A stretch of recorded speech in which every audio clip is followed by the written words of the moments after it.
Welcome to the NSIC Student Athlete Advisory Committee Spotlight. I'm your host, Nick Kornder, Assistant Commissioner for Media Relations at the Northern Sun. This fall, we'll spotlight an NSIC fall sports student athlete from each of our 16 institutions. And we are joined this week by Upper Iowa's Kyle Domin. Kyle, welcome to the Spotlight. Appreciate you having me on today. All right, let's start off like we do every week. Tell us a little bit about yourself. So yeah, my name's Kyle Domin. I am a redshirt senior here at Upper Iowa. I am going for an athletic training major as well as a communications and psychology minor. I play defensive end, and yeah, like I said, I play football. So. All right. What brought you to Upper Iowa? So the coaches visited me my senior year, and I had never heard of the school. I had never heard of, honestly, the conference either. And my biggest question was, what's your mascot? When they said Peacock, I was kind of thrown off a little bit. But when I came for my visit, I fell in love with the campus. It's beautiful out here. Even though we're in a small town, it is gorgeous. What else brought me here? I love the teaching. The ratio we have here is incredible. It's like 13, maybe even 12 to 1. So all the teachers know you by first name. And honestly, the biggest thing was it just feels like a family out here. It's like a 75% student athlete ratio here. And I think that's awesome because we all understand what it's like to be a D2 athlete. It's just such a family we got. Sure. And you said you're a defensive lineman, but that was not always the case. You were recruited as a quarterback. Is that true? Yeah, I came in as a quarterback. I came in at about 205 pounds, maybe. That's like stretched. That's that football weight. So I was stretching the numbers a little bit. I'm currently weighing just under 280. So since my freshman year, I've put on a lot of weight. And going into my junior spring ball, they kind of just asked me if I wanted to try out a different position just because maybe I got a little too big for the quarterback jersey I had. So, yeah, I switched it up, talked to my coaches, and since then it's been awesome. It's been a little bit of an adjustment, but it's been awesome. Yeah, I remember same thing. I put on about 30 pounds freshman year of college as well. Life changes, and you're still in that growing phase. So exactly, it's a freshman 50. It really is. So you get the cancellation of fall sports. It was your redshirt senior season. It's supposed to be this fall, but give us an update of what's happening on the campus of Upper Iowa for football. Yeah, it's been going really well for the football team. Being in a small town, I know a lot of the other schools that we play against haven't had the same opportunities, but we've kind of limited our exposure with coronavirus and stuff like that. So we've been splitting up our weight room time. So we have like 4 different groups instead of our usual 2. We've been going with like limited time in the locker room. You can only go in there at a certain time. You can only leave at a certain time. And you can't have too many people. I think we limited it to like 33 people in there at once.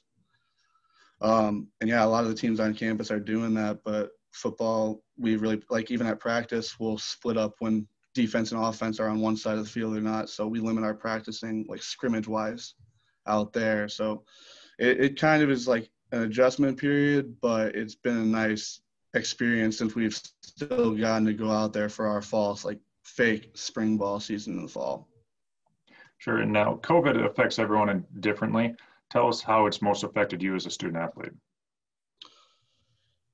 Main thing was the athletic part. It's just been adjusting to going out, kind of learning a new regime and stuff like that.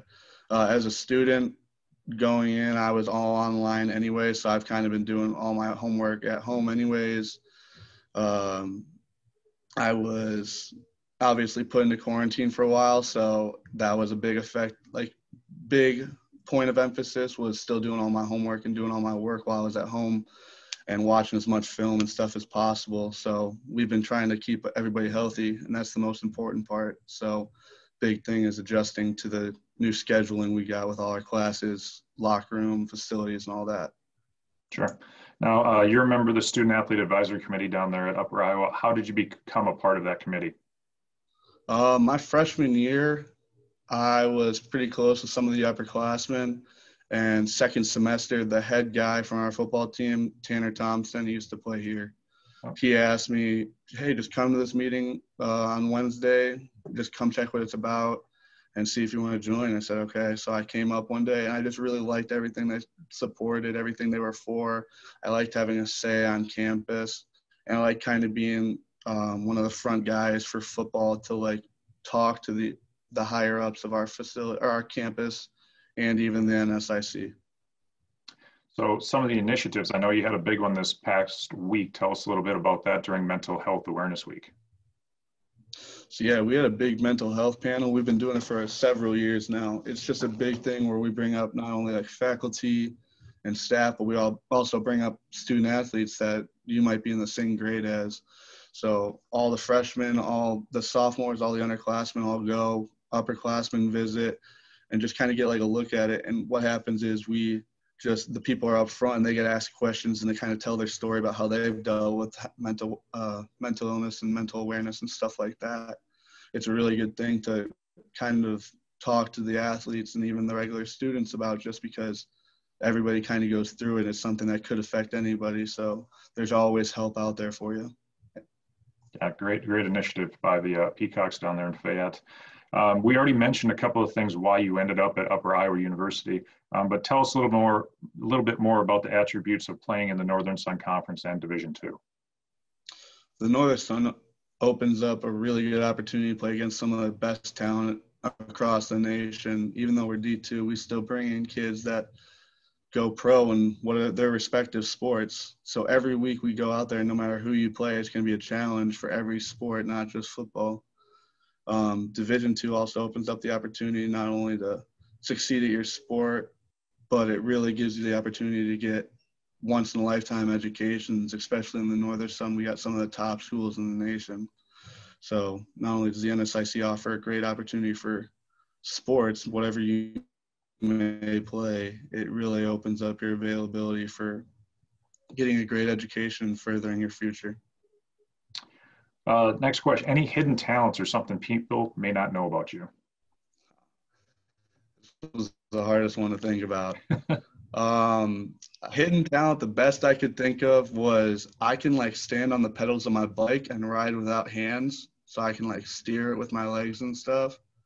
Okay. I don't think that's as much of a hidden talent as some people think. But something people may not know about me, I don't like getting pumped up before games. I like to stay like kind of chill. And a big thing that happens is I have my own playlist of it. I listen to Disney music before every game. It's my favorite thing to do. Go-to Disney song, which one is it? Anything from Moana. Wow, that is a good one. I like that one. Yeah, I'm a big fan of that. Yes, sir. All right, so it was supposed to be your redshirt senior year. You're coming back in fall of 2021. What are the plans post-college for you? The plan is I hope to attend graduate school. The plan as of now is I'm going to start my master's degree at Upper Iowa in January, and then I hope to complete that. And the goal would be to attempt for a second master's degree along with that, hopefully become a GA somewhere, and just kind of get opportunities across the country. So I hope to get out of the Midwest for a little bit. Any coaching GA positions, or would it be more in the athletic training field? It would be more in the athletic training field, but sure. my master's here hopefully will be for sports communications. So if coaching opportunities open up, then I don't see why not. Excellent. All right. Well, we've reached that point for the rapid fire Q&A. Are you ready for that? I'm ready. All right. So what's your favorite NFL team? The Bears, Chicago Bears, bear down. Big win last night. Big win over the Tampa Bay. All right. Your most used social media app? I would say Twitter or TikTok. All right. Favorite quarterback, Mitch Trubisky or Nick Foles? Oh, I got to go Nick Foles right now as our starter. He's leading you. All right. What's your favorite what's your dream profession? D1 collegiate athletic trainer. Doesn't matter the sport. D1. All right. Favorite subject studied in college so far? World geography, actually. I love that. Very cool. All right. Your favorite food? Orange chicken. Orange chicken. Favorite TV show? Attack on Titan. What was that? Attack on Titan. It's an anime. Yeah. Okay. All right. Your favorite student athlete advisory committee activity or initiative? I love doing the don't drive. It's a slam dunk, don't drive drunk. I think it's such a unique and great program that not only Upper Iowa does, but obviously the NSIC does. It's great. It's a great message that we put out there, and it just is kind of like at home for all of us. So I think that's really good. Excellent. Your favorite movie? Lord of the Rings, any of them. Best sports memory in which you were competing? I would say my one start that I had at quarterback my sophomore year. We got the dub at home for homecoming, and it was just one of the things I'll never forget about playing football. Who was the opponent that day? That was Southwest. Southwest Minnesota. Okay. All right. And one unique thing about your hometown or college campus? My hometown is Westmont, Illinois, and something unique about it is the famous blues singer Muddy Waters was born and raised there. Very cool. All right. There we go. That was your rapid fire Q&A. Thank you, Kyle, for taking your time today to spend with us during the spotlight. But that will wrap up this week's show. Thank you for joining us, and we'll see you all next week. Thank you.